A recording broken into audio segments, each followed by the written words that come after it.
پچھلے دنوں آپ حضرات نے دیکھا کہ ہمارے ملک پاکستان کا سالانہ بجٹ پیش ہوا۔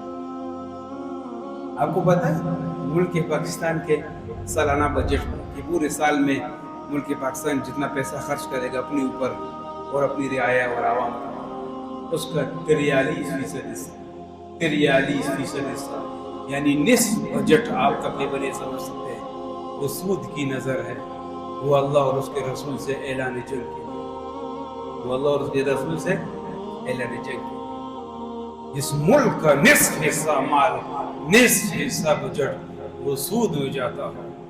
رسول اللہ نے تو یہ فرمایا تھا کہ جس شخص نے 1 روپیہ سود کا کھایا، لیا یا دیا، آپ نے فرمایا کہ 33 مرتبہ کوئی شخص اپنی ماں کے ساتھ بیت اللہ کے اندر زنا کرے، یہ اتنا بڑا گناہ نہیں جتنا 1 روپیہ سود کا۔ اور جس ملک کا آدھا بجٹ سود کی نظر ہوتا ہے اس ملک کا اللہ یافظ، اس ملک کا اللہ یافظ۔ کبھی پھر یہ امید نہ لگانا کہ ہم اور آپ خیر دیکھیں گے اس ملک میں، کبھی امید نہ لگانا کہ آپ اس ملک میں برکتیں دیکھیں گے، کبھی امید نہ لگانا کہ آپ کے ملک میں امن آئے گا۔ آپ نے فرمایا جس معاشرے میں بھی حیائی پھیل جاتی ہے اللہ ان لوگوں کو ایسے ایسے امراض میں مبتلا کر دیتے ہیں جن کے نام انہوں نے کبھی نہیں سنے۔ آپ نے فرمایا جس معاشرے میں لوگ زکوٰۃ دینا چھوڑ دیتے ہیں اللہ ایسے لوگوں پر قحط مسلط کر دیتے ہیں۔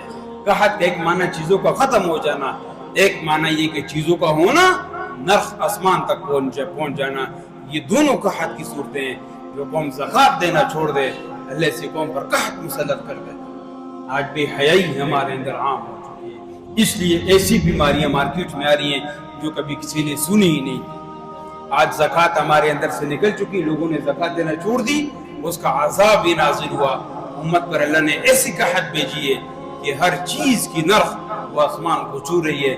غریب آدمی کے لیے دن بے دن زندگی گزارنا جو ہے وہ ابتر اور مشکل ہوتا جا رہا ہے کہ پتہ نہیں اب کیا ہو جائے گا میرا نتیجہ۔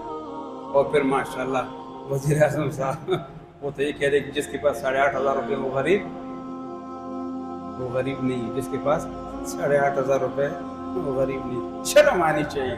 وہ اقبال نے کہا تھا نا، شرم تم کو مگر آتی نہیں، شرم تم کو مگر آتی نہیں۔